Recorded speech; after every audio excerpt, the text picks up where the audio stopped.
और एक बार मैं परमेश्वर का धन्यवाद करता हूं। ഒരു പ്രാവശ്യം കൂടെ ദൈവത്തിന് മഹത്വം. आप सभी प्रियजनों को मसीही वंदना भी। കടന്നു വന്ന എല്ലാ പ്രിയപ്പെട്ടവർക്കും ക്രിസ്തുയേശുവിന്റെ നാമത്തിൽ സ്നേഹവന്ദനം.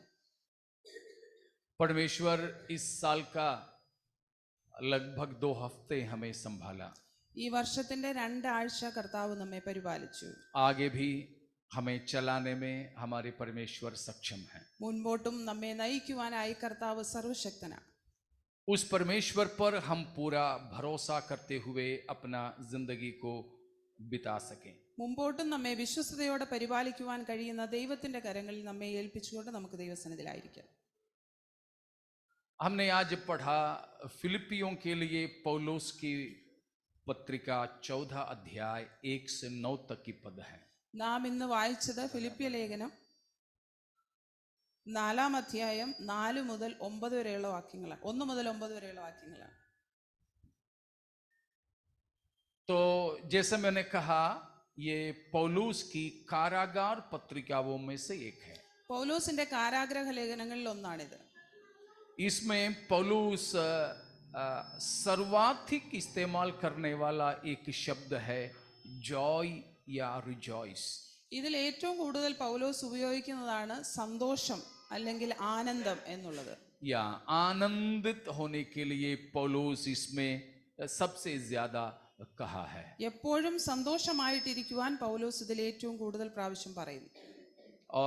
और भी कई बातें इसमें से बताने के लिए हैं, लेकिन मैं खास उस संदेश के अंदर ही आना चाहूंगा। വീണ്ടും അനവധി കാര്യങ്ങൾ പറയുവാനുണ്ടെങ്കിലും പ്രത്യേകിച്ച് ഞാൻ ആ ഒരു കാര്യം പറഞ്ഞിട്ടിരിക്കുവാൻ ആഗ്രഹിക്കുന്നു. पौलुस इस 14 अध्याय में फिलिप्पी की कलीसिया को खास तौर पर धन्यवाद दे रहा है।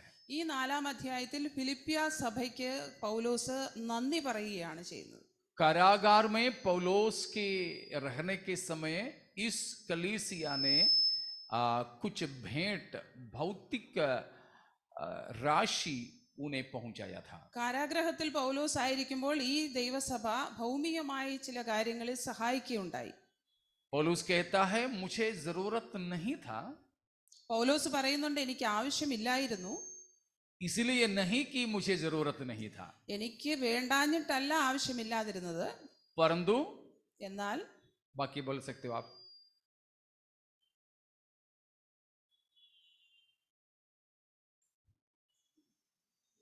परंतु हर परिस्थिति में रहना मैंने सीखा हूं। എന്നാൽ എല്ലാ സാഹചര്യത്തിലും ഇരിക്കുവാൻ ഞാൻ പഠിച്ചിട്ടുണ്ട്.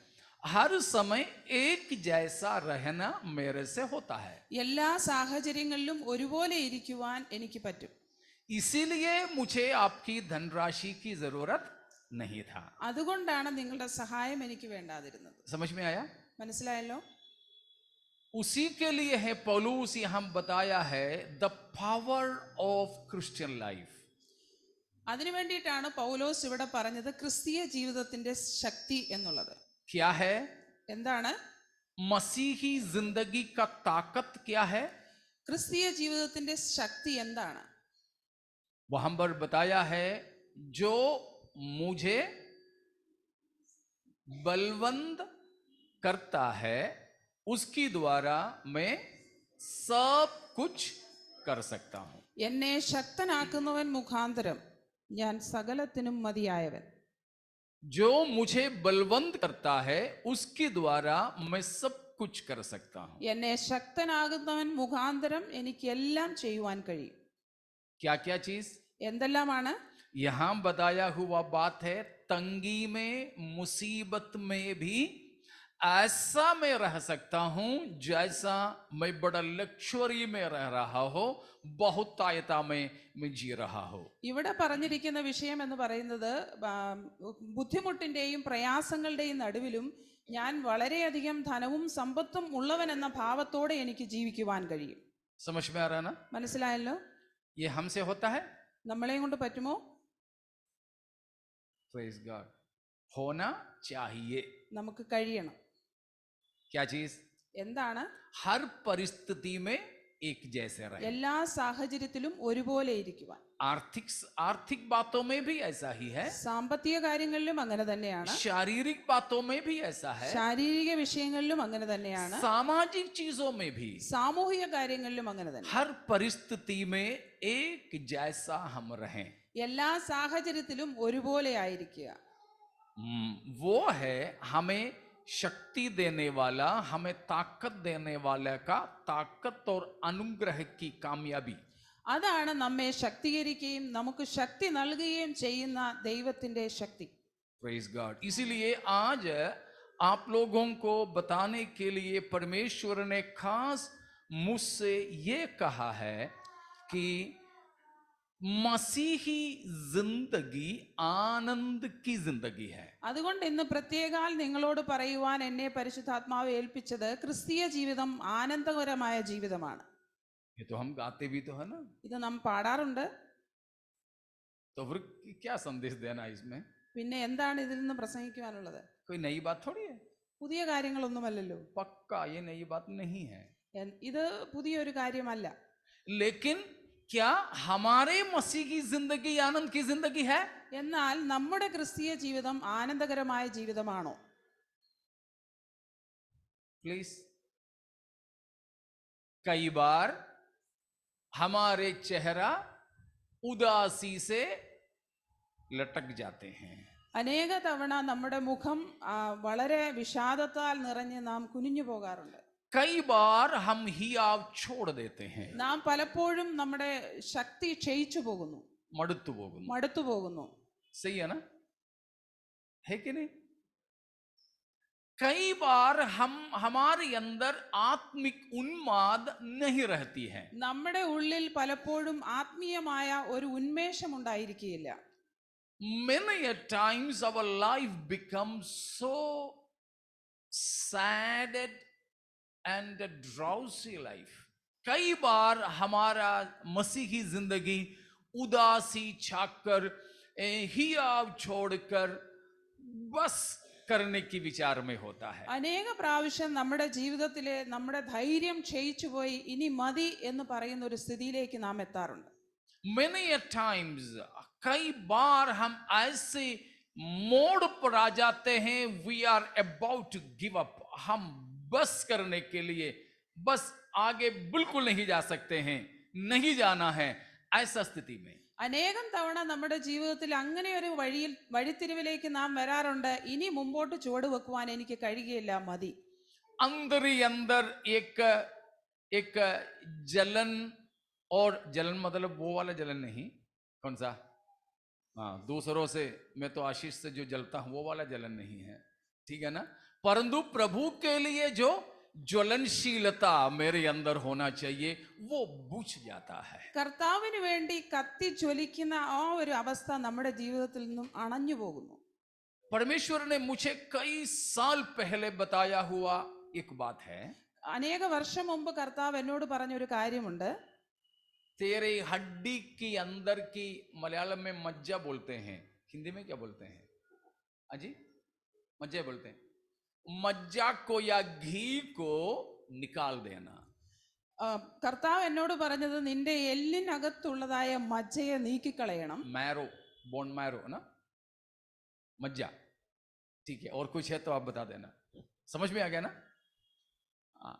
तो मेरा हड्डियों की अंदर की मज्जा, मैरो को निकाल दे, उसके अंदर परंतु अंगार को, कोल्स को भर दे. എല്ലിനകത്തുള്ള മജ്ജയെ നീക്കിക്കളഞ്ഞ് അതിനകത്ത് അഗ്നിയെ നിറയ്ക്കുക. अगर उनके अंदर इन पूरे हड्डियों में अंगार भर दे तो हम यूं ही रह पाएंगे? ആ എല്ലിനകത്ത് മുഴുവനുമായി തീയെ നിറയ്ക്കുമ്പോൾ നാം ഇങ്ങനെ ഇരിക്കുമോ? जी, ऐसे बैठेंगे? नहीं बैठेंगे. फिर ഒരിക്കലും അങ്ങനെ ഇരിക്കുകയില്ല. फिर പിന്നെ हाँ, आपने देखा होगा गाड़ियां चालू करके पहले तो जो भी गाड़ी है करके थोड़ा आवाज कर देती है. നിങ്ങൾക്കറിയാമല്ലോ, വണ്ടി സ്റ്റാർട്ട് ചെയ്ത് കഴിയുമ്പോൾ ആദ്യ സമയത്ത് ചില ശബ്ദം വരാറുണ്ട് അതിന്റെ എഞ്ചിൻ ഓൺ ആകും. आप उसका मीटर भी देखो तो पारा चढ़ा रहता है. അതിന്റെ മീറ്റർ നോക്കിയാൽ അത് ഏറ്റവും ഉയർന്ന രീതിയിലായിരിക്കും. वो ठंडा, वो नॉर्मल आने के बाद ही गाड़ी लेना है. അത് നോർമൽ ആയതിനു ശേഷം സാധാരണഗതിയിലേക്ക് വന്നതിന് ശേഷം മാത്രമേ വണ്ടി ഓടിക്കാൻ പാടുള്ളൂ. क्यों?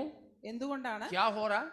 എന്താണ് അവിടെ സംഭവിക്കുന്നത്? डीजल की गाड़ी है तो ड्राइवर तो और एक्सीलरेटर दबाता रहता है, उसको भूम भूम भूम करके गर्म करता है. ഡീസലിന്റെ വണ്ടിയാണെങ്കിൽ ഡ്രൈവർ ആക്സിലേറ്റർ കൊടുത്ത് അതിനെ ശരിക്കും ചൂടാക്കാറുണ്ട്. नहीं तो हम गाड़ी लेंगे वहीं बंद हो जाएगी. അത് ചെയ്യാതെ വണ്ടി എടുത്തു കഴിഞ്ഞാൽ വണ്ടി നിൽക്കും. इंजन ठंडा है, എഞ്ചിൻ അതിന്റെ തണുത്തിരിക്കുകയാണ്. वो गर्म होना है. അത് ചൂടാകേണ്ടത് ആവശ്യമാണ്. इंजन का ऑयल उतना समय में पूरा इंजन में सर्कुलेट होता है. എഞ്ചിൻ ഓയിൽ ആ ഒരു സമയം കൊണ്ട് എഞ്ചിന്റെ എല്ലാ വശങ്ങളിലേക്കും വ്യാപിക്കും. वो गर्म होने के बाद में उतना हमें दबाना या एक्सीलरेटर देना नहीं पड़ता है, गाड़ी भागना शुरू कर देती അത് है. ചൂടായതിനു ശേഷം വണ്ടി ഓടിച്ചാൽ അതിനെ നമ്മൾക്ക് ഒത്തിരി ആക്സിലേറ്റർ കൊടുക്കേണ്ട ആവശ്യമില്ല, വണ്ടി സ്മൂത്ത് ആയിട്ട് പോകും. नहीं तो बाइक वगैरह है तो चौक दे करके चलाते हैं. ബൈക്കൊക്കെ ആണെങ്കിൽ ചോക്ക് കൊടുത്തിട്ട് ഓടിക്കാറുണ്ട്. हमारे अंदर वो गर्माहट आ जाए तो हम यूं कहीं पड़े रहेंगे? ആ ഒരു ജ്വലനശീലത നമ്മുടെ ഉള്ളിലാണെങ്കിൽ നാം ഇങ്ങനെ ഇരിക്കുമോ? नहीं. ഒരിക്കലുമില്ല. अभी क्या हमें उस अंगार का कमी महसूस होता है कभी? ആ ഒരു അഗ്നിയുടെ കുറവ് നമുക്ക് അനുഭവിക്കാറുണ്ടോ നാം? Please. That is the problem of inconsistency. वो ही तो है, क्या है? निरंतरता ना रहने का समस्या. സ്ഥിരതയില്ലാത്തതിന്റെ ഒരു പ്രശ്നമാണത്. हमारे अंदर क्या नहीं है? നമ്മുടെ ഉള്ളിൽ എന്താണ് ഇല്ലാത്തത്? ईश्वरीय धुन, കർത്താവിന് വേണ്ടി ജ്വലിക്കുന്ന ഒരു അവസ്ഥയില്ല. आत्मिक उन्माद, ആത്മീയമായ ഉന്മേഷം നമ്മുടെ ഉള്ളിലില്ല. हमारे अंदर मसीही आनंद नहीं है. കർത്താവിലുള്ള സന്തോഷം നമ്മുടെ ഉള്ളിലില്ല. इसीलिए हम उदास हो जाते हैं, അതുകൊണ്ടാണ് നാം ഉദാസീനരായി निराश हो जाते हैं, നിരാശരായി തീരുന്നത്, कमजोर पड़ जाते हैं. ബലഹീനരായി തീരുന്നത്. हम कई बातों में कोई निश्चय नहीं रहता है. അനേക കാര്യങ്ങളിൽ നമുക്കൊരു നിശ്ചയവും ഇല്ലാതെയായി പോകുന്നു. एक अनसर्टन अवस्था में हम रहते हैं. ഒരു നിശ്ചയവും ഇല്ലാത്തൊരവസ്ഥയിൽ നാം എത്തിച്ചേരുന്നു. लेकिन आज परमेश्वर की आत्मा हमसे, पूरी कलीसिया से आमतौर पर शायद किसी किसी व्यक्ति को व्यक्तिगत तौर पर बता रहे हैं, यह नहीं है मसीही जीवन. ഇന്ന് ഒരുപക്ഷെ എല്ലാ സഭയിലുള്ള എല്ലാ വ്യക്തികളോടും അല്ല, ചിലപ്പോൾ വ്യക്തിപരമായി ചിലരോടായിരിക്കും ഇങ്ങനെയുള്ളതല്ല ഒരു ക്രിസ്തീയ ജീവിതം. परंतु मसीही जीवन आनंद की जिंदगी है. ക്രിസ്തീയ ജീവിതം ആനന്ദത്തിന്റെ ജീവിതമാണ്. मसीही जीवन उन्माद से भरा है. ക്രിസ്തീയ ജീവിതം ഉന്മേഷം കൊണ്ട് നിറഞ്ഞതാണ്. मसीही जीवन में बड़ा उत्साह है. ക്രിസ്തീയ ജീവിതത്തിൽ ഉത്സാഹമുള്ളവരായിരിക്കും. समझ में आ रहा है ना? മനസ്സിലായല്ലോ? साथ में है आप? ആമേൻ. Praise God. क्या इसकी कमी नहीं महसूस हुआ? ഇതിന്റെ കുറവ് നമുക്ക് അനുഭവിക്കാറില്ലേ? हाँ या ना? तो हमने कोई इलाज किया? നാം എന്തെങ്കിലും ചികിത്സ അതിനു വേണ്ടി ചെയ്തിട്ടുണ്ടോ? नहीं ना? किया है तो असर किया? इलाज किया तो असर किया? നാം ചികിത്സ ചെയ്തെങ്കിൽ അതിന് വ്യത്യാസം വന്നിട്ടുണ്ടോ? महसूस हुआ इसे कुछ ठंडापन? ठीक भी हो गया? अभी ठीक है? रूफस क्या? अथमुवा अवस्था में अक्सर हम जी रहे हैं. അർത്ഥപ്രാണരായാണ് നാം മിക്കവാറും ഭൂരിഭാഗ സമയവും ജീവിക്കാറുള്ളത്. बस गाड़ी खींच रही है बस. ഈ ജീവിതം ഇങ്ങനെ വലിച്ചുകൊണ്ടു പോകുന്ന ഒരവസ്ഥ. कोई आनंद नहीं है. ഒരു സന്തോഷവുമില്ല. अभिषेक है? खींच रहा है, कोई धक्का दे देकर चला रहे, अपनी आप चल रही है.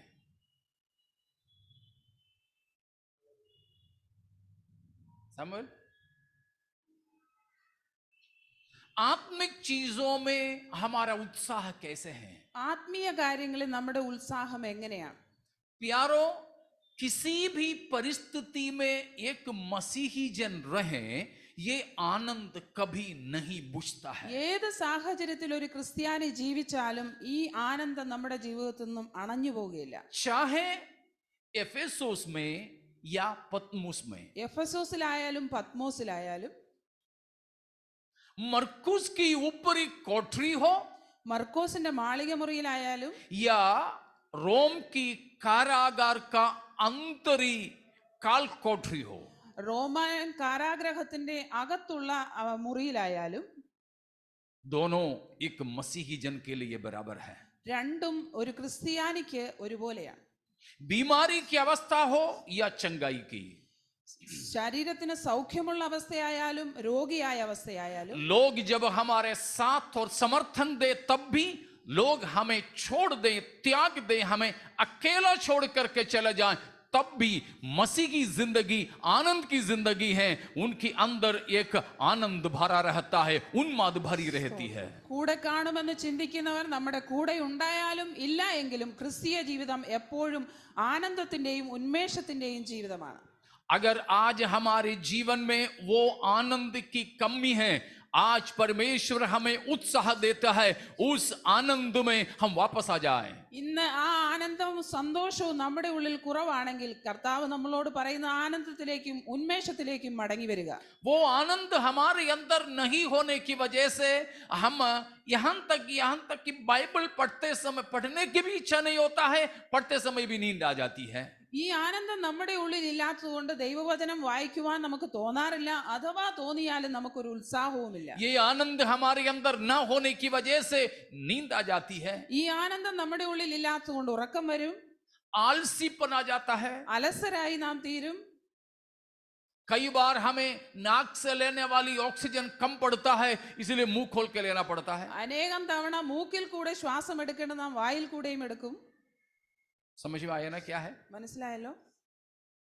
तो प्यारो, कई बार हमें गीत गाने की इच्छा नहीं होता है, അനേകം തവണ പാട്ടുപാടാൻ നമുക്ക് തോന്നുകയില്ല, अकेले में नहीं गा पाते, ഒറ്റയ്ക്ക് പാടുവാൻ കഴിയില്ല. और जब संग में भी गाए तो बिल्कुल मरे मरे से। കൂട്ടത്തിൽ പാടിയാലും വളരെ മരിച്ചവരെ പോലെ ശബ്ദം തീരെ കുറച്ച് പാടുന്നു. क्योंकि अंदर से हम गा नहीं पा रहे हैं। എന്തുകൊണ്ടെന്നാൽ നാം ഉള്ളിൽ നിന്ന് പാടുവാൻ നമുക്ക് കഴിയുന്നില്ല. प्रार्थना करने में, പ്രാർത്ഥിക്കുവാൻ, सुसमाचार सुनाने में സുവിശേഷം അറിയിക്കുവാൻ, और परमेश्वर के सम्मुख में प्रार्थना में लौलीन रहने में, ഏകാഗ്രതയോടെ പ്രാർത്ഥനയിൽ തുടർന്നിരിക്കുവാൻ, जिंदगी की हर समय आनंद के साथ प्रभु की बाट जोने में हमसे नहीं हो पाता है। ജീവിതത്തിന്റെ എല്ലാ സാഹചര്യത്തിലും സന്തോഷത്തോടും ആനന്ദത്തോടും കർത്താവിന് വേണ്ടി നിലനിൽക്കുവാൻ നമ്മുടെ ജീവിതത്തിൽ കഴിയുന്നില്ല. लेकिन नहीं प्यारो, मसीही जिंदगी आनंद की जिंदगी है। പ്രിയമുള്ളവരെ, ക്രിസ്തീയ ജീവിതം ആനന്ദകരമായ ജീവിതമാണ്. हालेलुया, ये भाग्यशाली जिंदगी है, ഇതൊരു ഭാഗ്യകരമായ ജീവിതമാണ്, सौभाग्य की जिंदगी है। സൗഭാഗ്യമുള്ള ജീവിതമാണ്. इससे बढ़कर कोई आनंद है ही नहीं। ഇതിനേക്കാൾ അപ്പുറമായ ഒരു ആനന്ദം ഒന്നുമില്ല. हालेलुया, मसीही जिंदगी से ज्यादा आनंद कहीं नहीं, किसी में भी नहीं। ക്രിസ്തീയ ജീവിതത്തിൽ കവിഞ്ഞതായ ഒരു ആനന്ദം എങ്ങുമില്ല, ഒരു വ്യക്തിയിലുമില്ല. मैं फिर से आपसे पूछना चाहूंगा, ऐसा आनंद क्या आप महसूस कर पा रहे हो? ഒരു പ്രാവശ്യം കൂടെ ഞാൻ നിങ്ങളോട് ചോദിക്കുന്നു, അങ്ങനെ ഒരു ആനന്ദം നിങ്ങൾക്ക് അനുഭവിക്കുവാൻ കഴിയുന്നുണ്ടോ? Praise God. हालेलुया। प्यारों, ऐसा एक आनंद यदि हमारे अंदर है, അങ്ങനെ ഒരു ആനന്ദം നമ്മുടെ ഉള്ളിൽ ഉണ്ടെങ്കിൽ उसका बहुत से कारण है। അതിന് കാരണങ്ങൾ ഒത്തിരിയുണ്ട്. कई कारण है, सब लेकिन मैं नहीं बता पाऊंगा, കാരണങ്ങൾ അനവധിയുണ്ട്, എന്നാൽ എല്ലാം പറയുവാൻ ആഗ്രഹിക്കുന്നില്ല, आज समय नहीं, इसलिए। സമയമില്ല. लेकिन मैंने, परमेश्वर ने मुझसे कहा हुआ एक बात आपको बताऊंगा। ദൈവം എന്നോട് പറഞ്ഞ ഒരു കാര്യം ഞാൻ നിങ്ങളോട് പറയുവാൻ ആഗ്രഹിക്കുന്നു. आप बताइए, मसीही जीवन का आनंद की सबसे बड़ा मूल क्या है? ക്രിസ്തീയ ജീവിതത്തിലെ ആനന്ദത്തിന്റെ ഏറ്റവും പ്രധാന കാരണം എന്താണ്? जी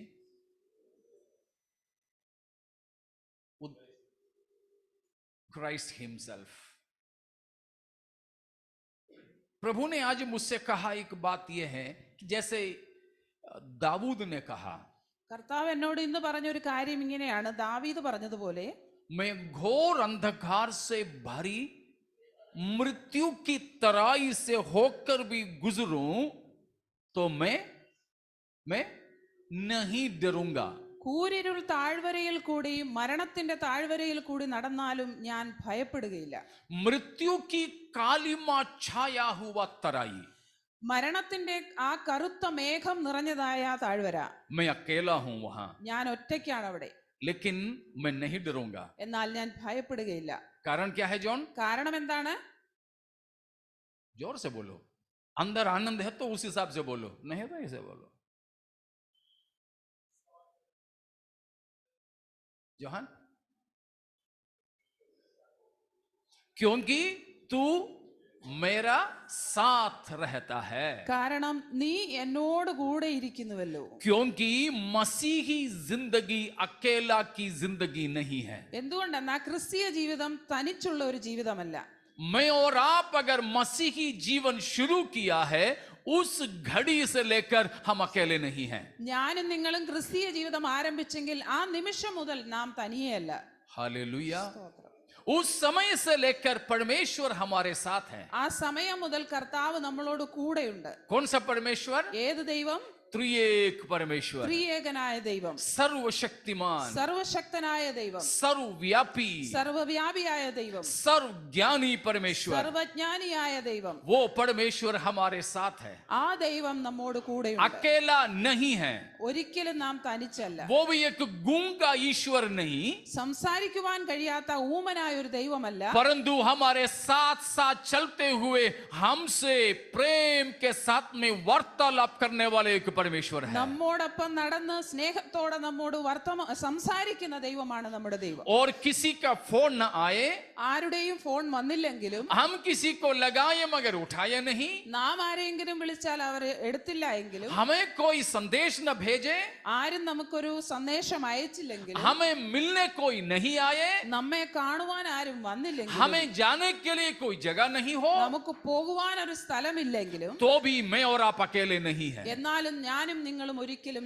अगर തനിയല്ല. यीशु से आपका संबंध जुड़ा है, യേശുവിനോടൊപ്പം നിങ്ങളുടെ ബന്ധമുണ്ടെങ്കിൽ, वो यीशु हमें अकेला नहीं छोड़ता ആ है। യേശു നമ്മെ ഒരിക്കലും തനിയെ വിടുകയില്ല. प्रभु ने वादा किया, കർത്താവ് നമുക്ക് വാഗ്ദത്തം തന്നു, देखो जगत की अंत तक सदैव मैं तुम्हारे साथ हूं। ഞാനോ ലോക അവസാനത്തോളം എല്ലാ നാളും നിങ്ങളോട് കൂടെയുണ്ട്. कभी कभी नहीं, ചിലപ്പോഴൊക്കെ മാത്രമല്ല, सदैव। എല്ലായ്പ്പോഴും.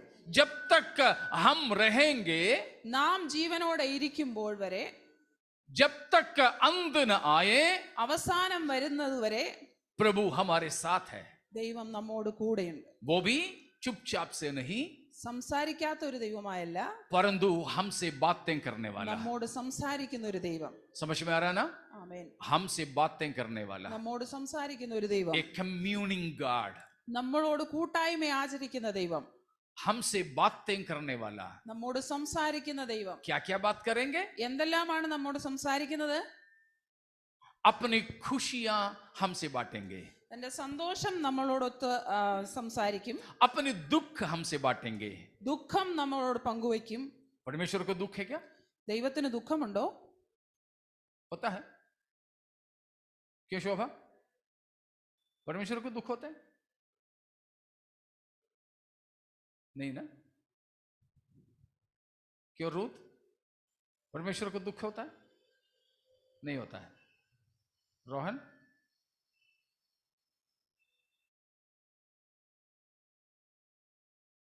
परमेश्वर का भी दुख परमेश्वर का भी दिल कई बार भारी हो जाता है। ദൈവത്തിന്റെയും ഹൃദയം പലപ്പോഴും ഭാരമുള്ളതായി മാറും. परमेश्वर भी ऐसा किसी को ढूंढता है, वो अपना हृदय को बांटे। തന്റെ ഹൃദയം പങ്കുവയ്ക്കുവാനായി ഒരു വ്യക്തിയെ ദൈവം അന്വേഷിക്കും. प्यारो, मैं और आप मसीही है तो परमेश्वर हमारे संग रहता है। നാം ക്രിസ്ത്യാനിയാണെങ്കിൽ നമ്മോടൊപ്പം ദൈവമുണ്ട്. परमेश्वर हमसे बातें करता है। ദൈവം നമ്മോട് കൂടെ സംസാരിക്കും. हालेलुया। कल जब मैं अकेला गाड़ी चला रहा था, ഇന്നലെ ഞാൻ തനിയെ വാഹനം ഓടിച്ചു വരുമ്പോൾ मैं अकेला हूं, जाने हुए मेरे कुछ मित्र बीच बीच में फोन करते रहे और मेरे से बात करते रहे. ഞാൻ തനിയെ ഉള്ളൂ എന്നറിഞ്ഞ് എൻ്റെ ചില സുഹൃത്തുക്കൾ എന്നെ ഇടയ്ക്കിടയ്ക്ക് വിളിച്ച് സംസാരിച്ചുകൊണ്ടിരുന്നു. उस प्रकार मेरे मित्र भी जब ड्राइव करके जाते हैं तो मैं भी उनको बुलाता हूं. അങ്ങനെ എൻ്റെ സുഹൃത്തും തനിയെ ഡ്രൈവ് ചെയ്തു പോകുമ്പോൾ ഞാനും വിളിക്കാറുണ്ട്. आशीष भी कई बार अकेले गया तो मैं बीच बीच में बुलाता था, कहां पहुंचा पूछने के लिए. जस्ट जा तो नहीं पा रहा हूं उनके साथ में, लेकिन बात तो ആശിഷും പല സമയവും തനിയെ വണ്ടി ഓടിച്ചു പോകുമ്പോൾ ഇടയ്ക്കിടയ്ക്ക് വിളിച്ച് സംസാരിക്കാറുണ്ട്, എവിടെ എത്തി. ഒരുമിച്ച് പോകുവാൻ ഇല്ല എങ്കിലും ഒന്ന് സംസാരിക്കുവാൻ. हमारे परमेश्वर हमसे बातें करने वाला है. നമ്മുടെ ദൈവം നമ്മോട് സംസാരിക്കുന്ന ദൈവമാണ്. जरा सोच लो, हमारा बेस्ट फ्रेंड के साथ, सबसे हमारी खास मित्र के साथ में हम कहीं दूर यात्रा करें तो നാം ഒന്ന് ചിന്തിക്കുക, നമ്മുടെ ഏറ്റവും അടുത്ത സുഹൃത്തുമായി നാം വളരെ ദൂരം യാത്ര ചെയ്യുകയാണ്. अच्छा लगे कि नहीं? നമുക്ക് ഇഷ്ടപ്പെടുമോ? बोरिंग होगा? നാം ബോറാകാറുണ്ടോ? अगर नहीं ऐसा है तो कौन है हमारे साथ? അങ്ങനെയെങ്കിൽ നമ്മോടൊപ്പം ആരാണുള്ളത്? हालेलुया.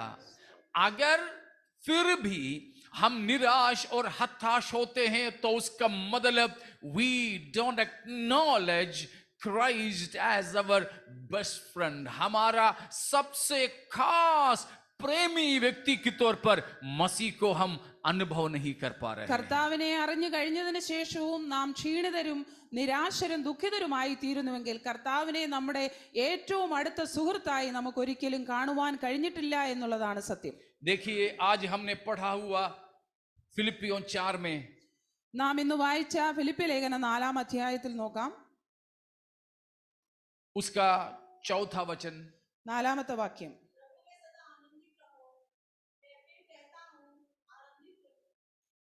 प्रभु में सदा आनंदित रहें. കർത്താവിൽ എപ്പോഴും സന്തോഷിപ്പീൻ. हमारे आनंद का मूल किसी भी भौतिक, शारीरिक, तत्कालीन बातें नहीं है.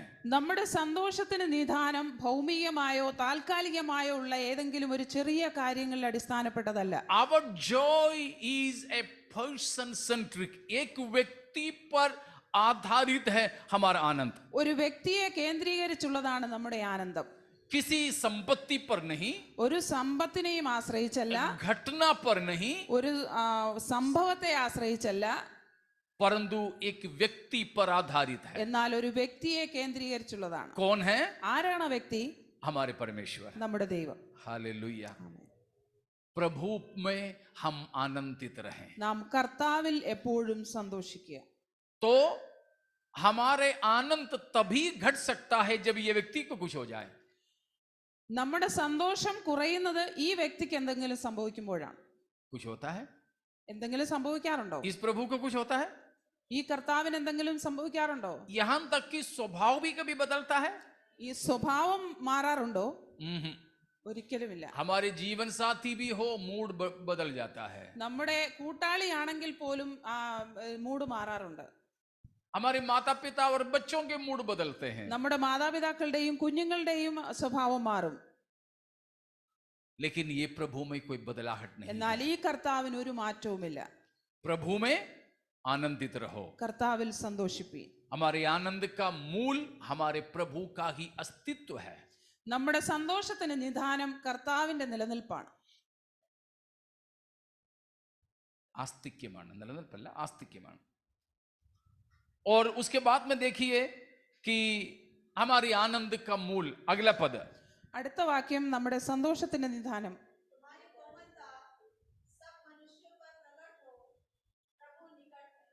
प्रभु की आगमन निकट है. കർത്താവ് വരുവാൻ അടുത്തിരിക്കുന്നു. हमारी आनंद का दूसरा वजह क्या है?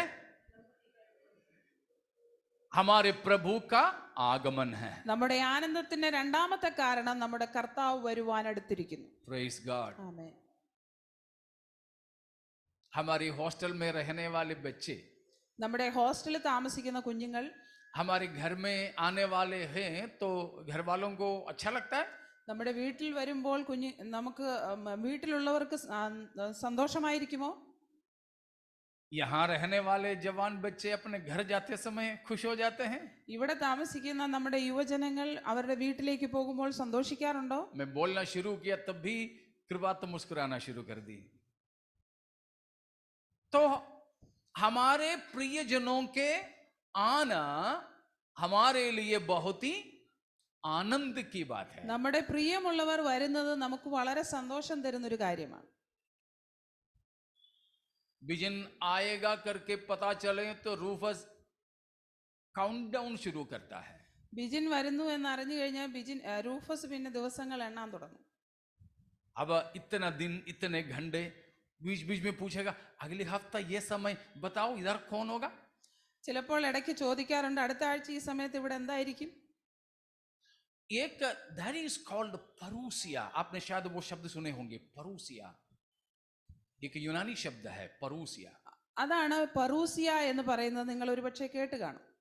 वो परूसिया को द एडवेंट ऑफ क्राइस्ट, प्रभु की आगमन करके बताते हैं. ആ പറൂസിയക്കാണ് കർത്താവിന്റെ വരവ് എന്ന് പറയുന്നത്. उस परूसिया का मतलब है a coming of a very intimate person. നമുക്ക് ഏറ്റവും പ്രിയപ്പെട്ട ഒരാളുടെ വരവിനാണ് പറൂസിയ എന്ന് പറയുന്നത്. वो बड़ा आनंद की बात है. അത് വലിയ ആനന്ദം തരുന്ന ഒരു വിഷയമാണ്. हमारे सबसे प्रियजन कौन है? നമുക്ക് ഏറ്റവും പ്രിയപ്പെട്ടത് ആരാണ്? हमारे प्रभु मसीह है. നമ്മുടെ കർത്താവായ യേശു ക്രിസ്തു. वो आ रहा है. കർത്താവായ യേശു ക്രിസ്തു വരുന്നു. मारान आथा, മാരാനാഥ, मारान आथा. മാരാനാഥ. कोई प्रतिक्रिया ही नहीं. यही है आनंद ना रहने की स्थिति. ഇതാണ് സന്തോഷമില്ലാത്തതിന്റെ സ്ഥിതി. Praise God. मारानाथा. മാരാനാഥ. हालेलुया. हमारे प्रभु आ रहा है. നമ്മുടെ കർത്താവ് വരുന്നു. उसकी आनंद है क्या? അതിനുള്ള സന്തോഷം നമുക്കുണ്ടോ? हम लोग गीत तो गाते हैं आनंद आनंद आनंद है, प्रभु की आगमन की खुशी है. है क्या? നാം പാട്ട് പാടാറുണ്ട്, കർത്താവ് വരുന്നതിന്റെ ആനന്ദം എനിക്കുണ്ട് എന്ന്. നമുക്കുണ്ടോ? Praise God. अगला आनंद, आनंद की अगली बात. അടുത്ത സന്തോഷത്തിന്റെ കാര്യം, हमारी आनंद को बिगाड़ने वाली चीज है चिंता. നമ്മുടെ സന്തോഷത്തെ കെടുത്തി കളയുന്ന ഒന്നാണ് ചിന്ത, आकुलता. ആകുലത. है कि नहीं हमारे अंदर? നമ്മളിലെ किस बात के लिए? ഏത് കാര്യത്തിനാണ്?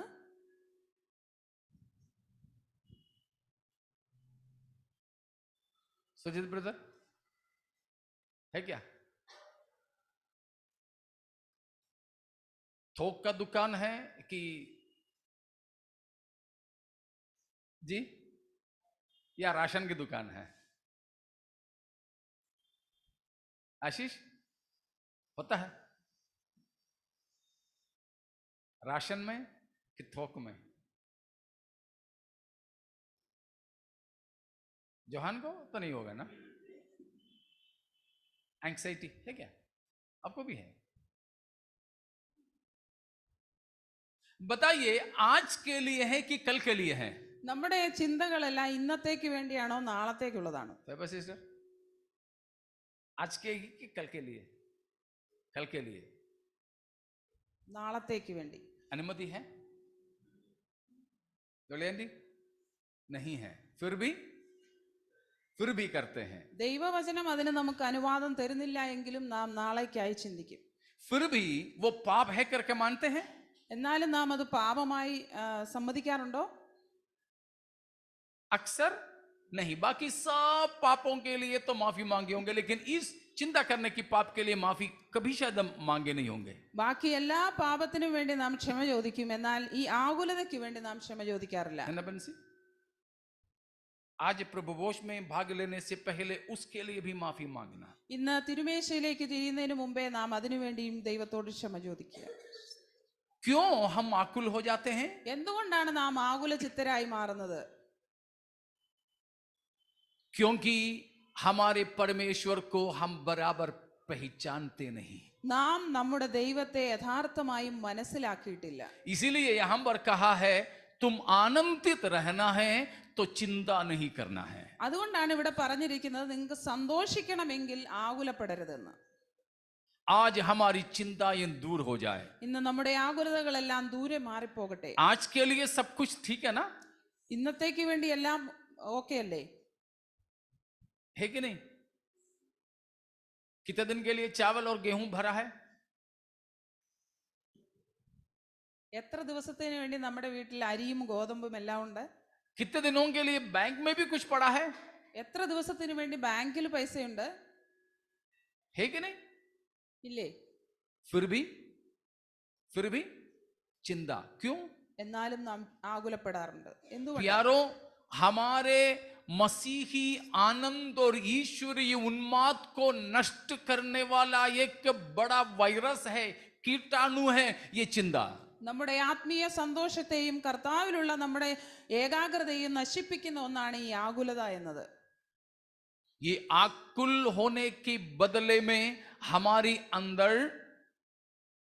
अंदर शांति होना चाहिए.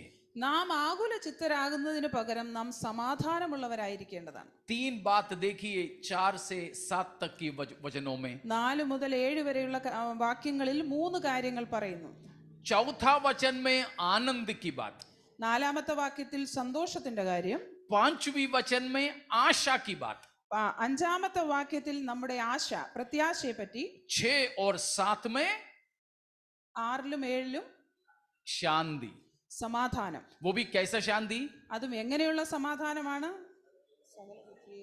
उसका एक विशेषता यह है कि वो परमेश्वर की शांति है. ഒരു വിശേഷത അത് ദൈവത്തിന്റെ या സമാധാനമാണ്. Peace of God. ദൈവത്തിന്റെ സമാധാനം. और दूसरा विशेषता सरपासेस ऑल अंडरस्टैंडिंग, सारे समझ से परे हैं. രണ്ടാമത്തേത് സകല ബുദ്ധിയെയും കവിയുന്ന ദൈവ സമാധാനം. हालेलुया. ആമേൻ. ये शांति हम महसूस करते हैं. ഈ സമാധാനം നാം അനുഭവിക്കാറുണ്ടോ? ये 3 चीज हमारे अंदर है. ഈ 3 കാര്യങ്ങൾ നമ്മുടെ ജീവിതത്തിലുണ്ടോ? प्रभु में आनंद, കർത്താവിൽ സന്തോഷിക്കുക, प्रभु की आगमन की आशा, കർത്താവിന്റെ വരവിന്റെ പ്രത്യാശ, और सारे समझ से परे परमेश्वर की शांति. സകല ബുദ്ധിയെയും കവിയുന്ന ദൈവ സമാധാനം. हालेलुया. ആമേൻ. ये है क्या हमारे अंदर ये 3 ഇത് चीज? നമ്മുടെ ഉള്ളിലുണ്ടോ? ये तीनों चीज परमेश्वर हमारे अंदर देना चाहते हैं. ഈ 3 കാര്യങ്ങളും നമ്മുടെ ഉള്ളിലേക്ക് നിറയ്ക്കുവാൻ കർത്താവ് ആഗ്രഹിക്കുന്നു. This is the identity of A Christian. ये है एक सच्चा मसीही जीवन का पहचान. ഒരു സത്യമായ ക്രിസ്തീയ ജീവിതത്തിന്റെ തെളിവ് എന്നുള്ളത് ഇതാണ്. उसके अंदर ये आनंद की भरपूरी होगा, ഇതിൽ സന്തോഷത്തിന്റെ പരിപൂർണതയുണ്ട്, और ये आशा का बहुतायता होगा, പ്രത്യാശയുടെ അധികമുണ്ട്, और परमेश्वर की शांति की भरपूरी होगा. ദൈവിക സമാധാനത്തിന്റെ നിറവുണ്ട്. हालेलुया. ആമേൻ. सब समझ से परे. എല്ലാം സകല ബുദ്ധിയെയും കവിയുന്നതാണ്. ये तीनों से हम भर जाएं प्यारो. ഈ 3 കാര്യങ്ങളാൽ നാം നിറയപ്പെടട്ടെ. और एक पहचान है 9वां पद में बताया है. അടുത്ത ഒരെണ്ണമാണ് 9-ാം വാക്യത്തിൽ പറഞ്ഞിരിക്കുന്നത്.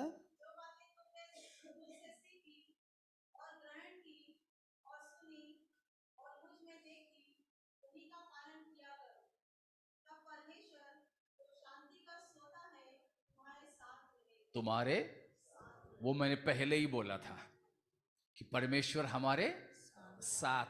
The fellowship and communion of our God. ദൈവത്തിന്റെ കൂട്ടായ്മയും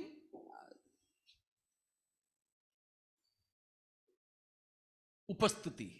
സാന്നിധ്യവും നമ്മോട് കൂടെ ഇരിക്കും. तो 4 बात हमारी आनंद का मूल है. ഈ 4 കാര്യങ്ങൾ നമ്മുടെ സന്തോഷത്തിന്റെ കേന്ദ്ര ബിന്ദുവാണ്. प्रभु आप हमारी आनंद है. കർത്താവ് സ്വയം നമ്മുടെ ആനന്ദമാണ്. प्रभु की आगमन हमारी आशा है. കർത്താവിന്റെ വരവ് നമ്മുടെ പ്രത്യാശയാണ്.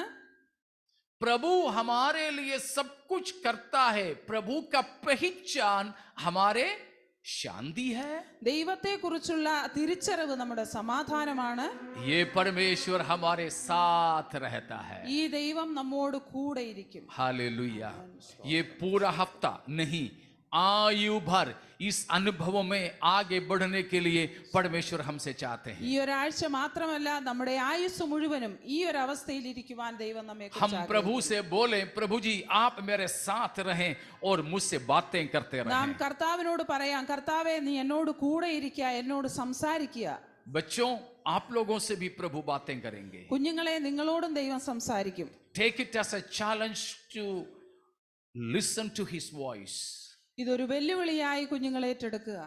हम सबों को प्रभु की वाणी सुनना है. നമുക്കെല്ലാവർക്കും ദൈവത്തിന്റെ ശബ്ദം കേൾക്കണം. उस आवाज सुनकर आनंद के साथ दुखों को, निराशाओं को भूलकर, पीछे छोड़कर हम आशा के साथ आगे बढ़े. ആ ശബ്ദം കേട്ടുകൊണ്ട് സന്തോഷത്തോടും ആനന്ദത്തോടും നമ്മുടെ ദുഃഖത്തെയും നിരാശയെയും പിന്നിലെറിഞ്ഞുകൊണ്ട് നമുക്ക് ആ പ്രത്യാശയിലേക്ക് നോക്കിക്കൊണ്ടോടാം. हमारी उदासी और हमारी पिछलापन, हमारी ठंडापन आज दूर हो जाए. നമ്മുടെ അലസതയും നമ്മുടെ പിന്മാറ്റവും നമ്മുടെ തണുപ്പേറിയ അവസ്ഥയും ഇന്ന് നമുക്ക് കളയാം. प्रभु के हाथों में हमारे जीवनों को सौंप दें. കർത്താവിന്റെ കരങ്ങളിലേക്ക് നമ്മുടെ ജീവിതത്തെ സമർപ്പിക്കാം.